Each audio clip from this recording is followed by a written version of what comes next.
I watched a stepmother humiliate my best friend at the bakery, forcing her to cancel her daughter's birthday cake because she was embarrassing the family. What that cruel woman didn't know: the quiet man behind them in line owned half the city. What he did next brought her to tears. Before we get into this incredible story, do me a favor. Hit that subscribe button and turn on notifications. Trust me, you won't want to miss stories like this. And stick around until the end, because what happens will restore your faith in humanity. Now, let me tell you what I witnessed that changed everything I thought I knew about justice and kindness. My name is Nicole, and I've been working at Sweet Celebrations Bakery for the past 6 years. It's this cozy little place downtown, tucked between a flower shop and a coffee house. I've decorated thousands of cakes in my time there: weddings, graduations, baby showers, you name it. But nothing, and I mean nothing, prepared me for what I saw on that cold February afternoon. Let me back up a little bit. About 3 weeks before all this went down, this woman came into the shop. Her name was Angela, and I could tell right away she was tired.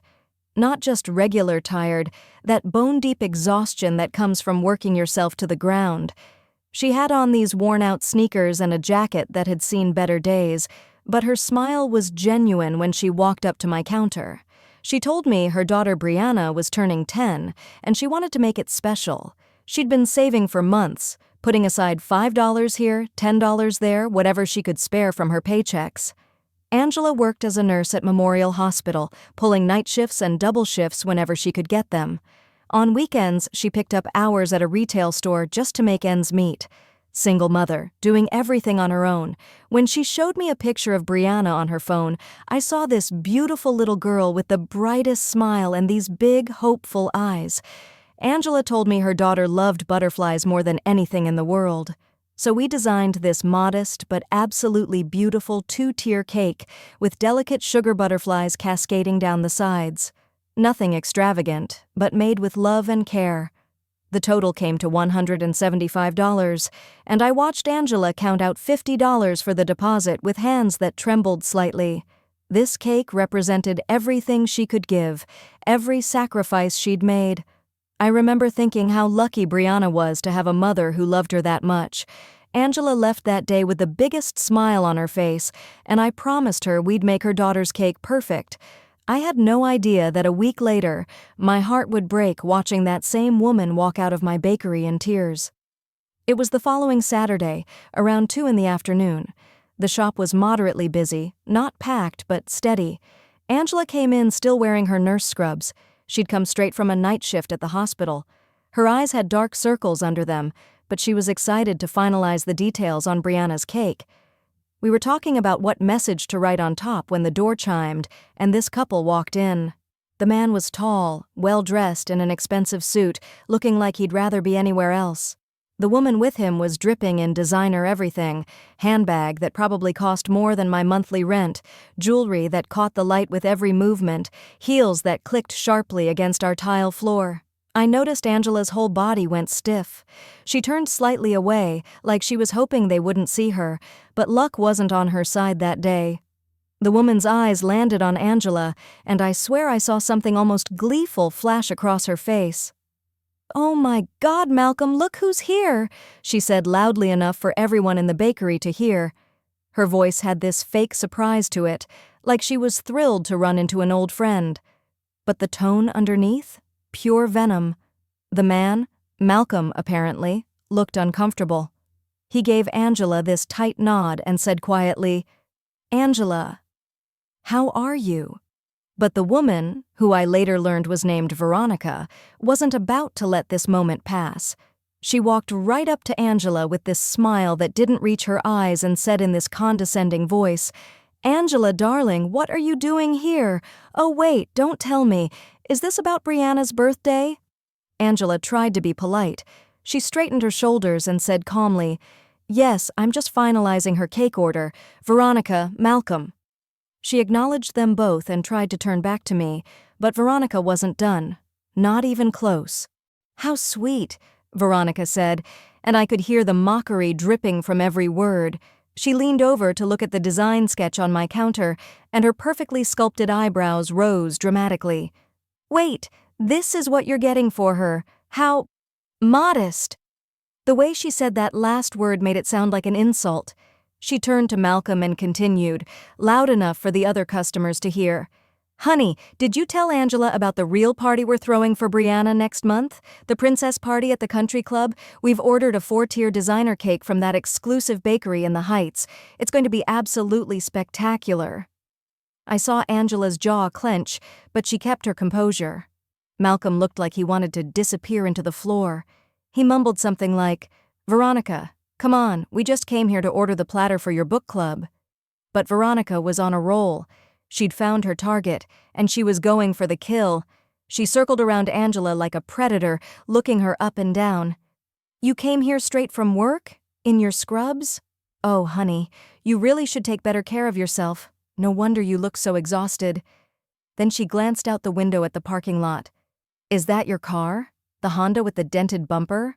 Oh, Angela, you really are struggling, aren't you? I wanted to say something to tell this horrible woman to get out of my bakery, but I was frozen. I'd never seen someone be so deliberately cruel. Angela's hands were gripping the edge of my counter so hard her knuckles had turned white. I could see her fighting back tears, trying desperately to hold on to her dignity. But Veronica wasn't finished. She stepped closer to Angela and lowered her voice just a little, though everyone could still hear. Let me ask you something, Angela. How exactly are you affording this cake? Are you using some kind of government assistance? Because I know what nurses make, and with your hours, well, it just doesn't add up. Unless you're going into debt for a birthday party? She laughed this cold, harsh laugh. That's so irresponsible. Malcolm finally spoke up, his voice weak. Veronica, that's enough. We should go. But she held up one perfectly manicured hand to silence him. She turned back to Angela, and what she said next was so cruel, so calculated, that I felt sick to my stomach. You know what, Angela? I'm going to be honest with you because somebody needs to. You're embarrassing Brianna with this poverty party. She actually told Malcolm last week that she doesn't even want 2 birthdays anymore. She's tired of being caught in the middle. Do you understand what I'm saying? You're making your daughter's life harder by pretending you can provide what we can. Veronica crossed her arms, looking satisfied with herself. Just cancel this sad little cake. Let us handle her birthday properly. Stop trying to compete when we both know you can't. That was the moment I saw Angela break. I'd watched this strong, hard-working woman come into my shop with hope in her eyes, and now I was watching that hope shatter into a million pieces. A tear rolled down her cheek and she quickly wiped it away. Her voice came out as barely a whisper. Nicole, I need to cancel the order. Angela, no, I said immediately. Your cake is beautiful. Brianna is going to love it. Don't listen to... Please, Angela interrupted, and her voice cracked. Please just give me my deposit back. Veronica actually smirked. She'd won, and she knew it.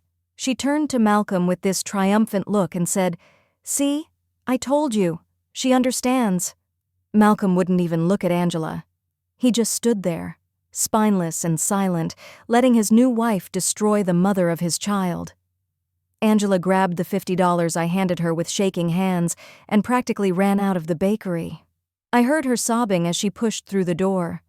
Malcolm and Veronica went to another counter to place their order like nothing had happened, like they hadn't just destroyed someone's spirit for sport. I felt this rage building in my chest, but what could I do? I was just the baker. That's when I noticed him. There was a man who'd been standing in line behind Angela the whole time. I'd been so focused on the confrontation that I hadn't really registered he was there. He was probably in his early 50s, black man with gray at his temples, wearing a simple but expensive-looking coat. He had this quiet presence about him, the kind of person who doesn't need to announce themselves because their energy speaks for itself. And he'd witnessed everything. After Malcolm and Veronica left, thankfully without causing more drama, this man approached my counter. His voice was calm and measured when he spoke. That woman who just left. Tell me about her. I hesitated for a second, but something about his eyes told me I could trust him.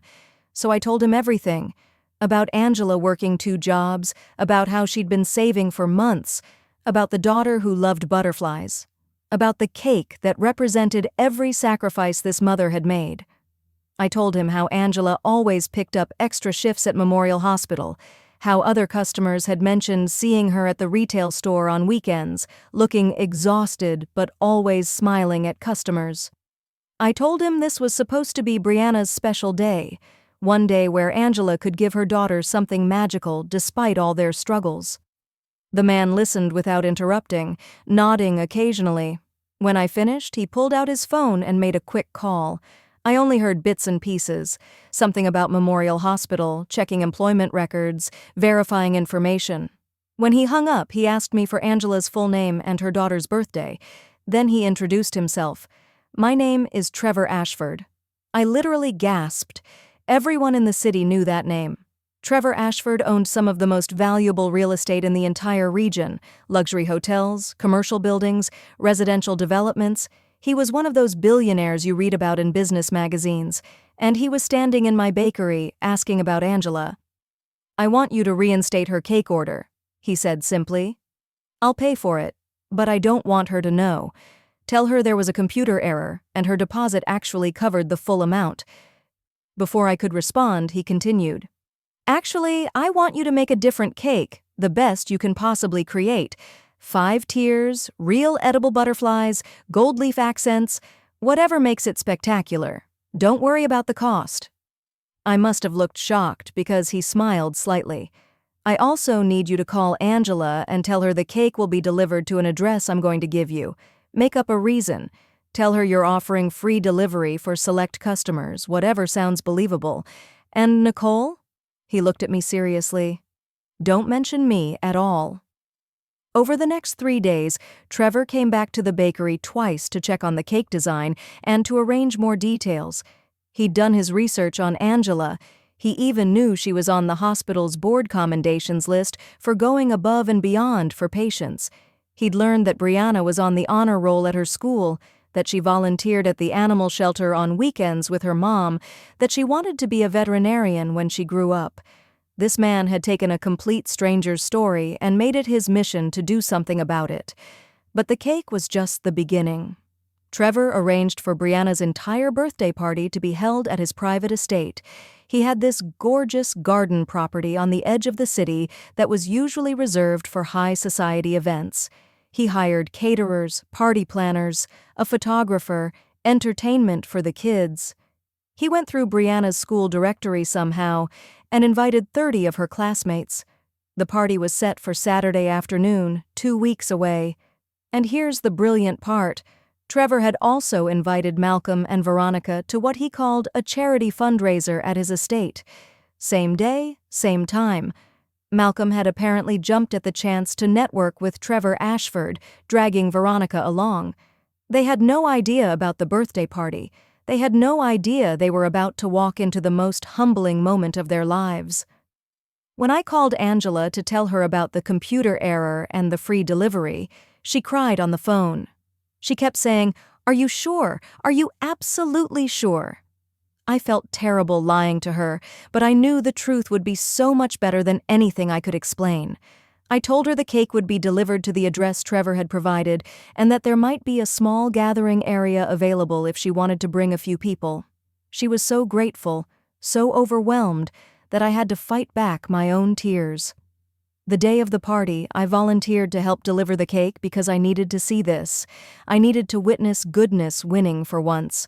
When I arrived at Trevor's estate with the cake, I couldn't believe the transformation. The garden looked like something out of a fairy tale.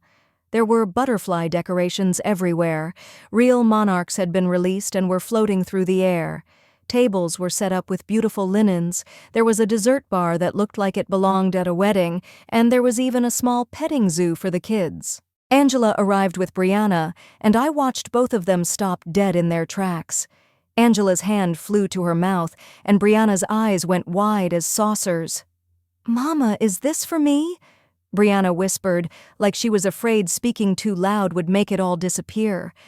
Angela was looking around in disbelief, tears already streaming down her face. I don't understand. Nicole, what is this?" Before I could answer, Trevor appeared. He walked up to them with that same calm presence and introduced himself. "Angela, I'm Trevor Ashford. I heard about your daughter's birthday, and I thought my garden might be a nice place for a celebration. I hope you don't mind the intrusion." Angela was speechless. She just kept shaking her head in disbelief while Brianna grabbed her mother's hand, bouncing with excitement. Kids started arriving, 30 of Brianna's classmates all dressed up and excited. Angela's family members showed up, her co-workers from the hospital, people who loved her and knew how hard she worked. It was beautiful. And then, about an hour into the party, Malcolm and Veronica arrived. They were dressed for a formal event, clearly expecting a sophisticated fundraiser with wealthy donors. Instead, they walked into the garden and saw children running around, saw the enormous birthday cake with Brianna's name on it, saw Angela standing there in a beautiful dress that Trevor had apparently arranged for her to receive as a gift from the party planner. Veronica's face went completely white. Malcolm stopped walking like he'd hit an invisible wall. I watched them realize what was happening, watched the horror and embarrassment wash over Veronica's features. She grabbed Malcolm's arm and hissed, "We're leaving! Now!" But Trevor intercepted them. "Malcolm, Veronica, I'm so glad you could make it. You're just in time for the speeches." He said it so smoothly, so politely, that they couldn't refuse without causing a scene. He guided them to the seating area where everyone was gathering. Trevor stood up in front of everyone and began to speak. "I want to talk about what real wealth means," he said, his voice carrying across the garden. "I've spent my life building businesses and accumulating money, but I've learned that true wealth isn't measured in bank accounts. It's measured in sacrifice, in love, in the kind of person you are when no one important is watching." He turned to Angela, who was sitting with Brianna on her lap. "Angela, I've learned about you over these past 2 weeks. I know you work night shifts at the hospital and weekend retail jobs. I know you pick up every extra shift you can so your daughter can have opportunities.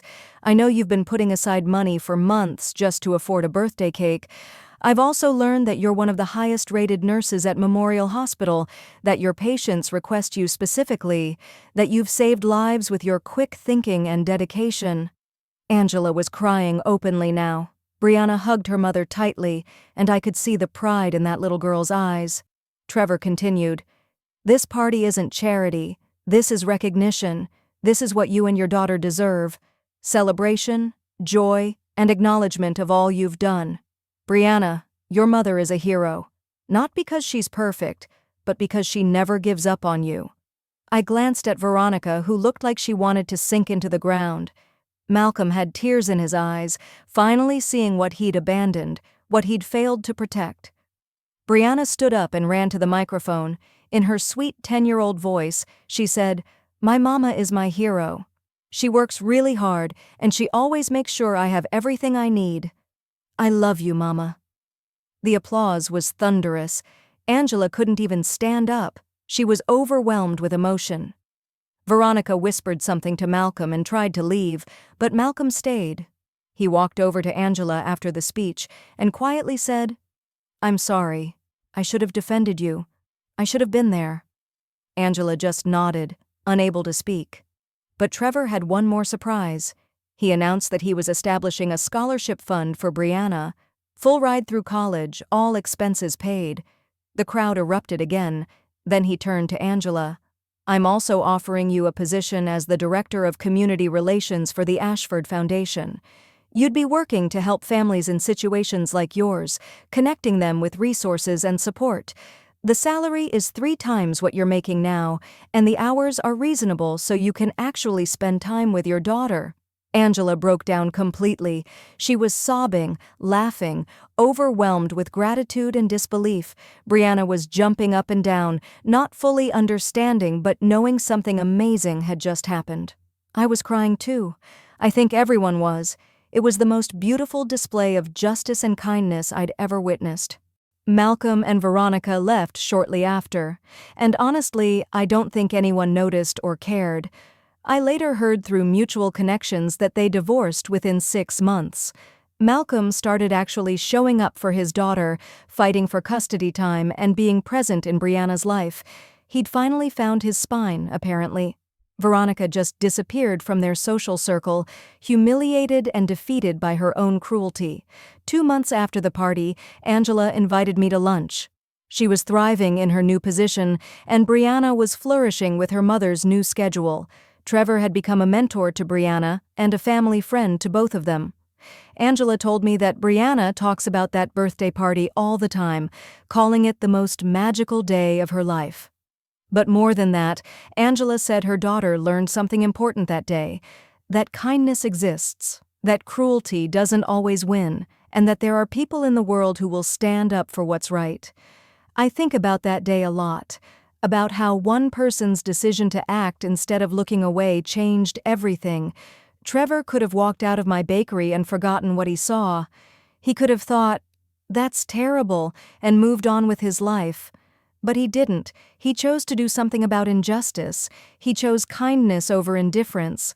That's the power of standing up for what's right. Trevor didn't have to do any of that, but he chose kindness over indifference. If this story touched your heart, please hit that like button and share this video with someone who needs to hear it. Drop a comment telling me, have you ever witnessed someone step in to help a stranger? I read every single comment. Subscribe for more incredible true stories, and remember, you never know who's watching when you choose to be cruel or when you choose to be kind. I'll see you in the next one.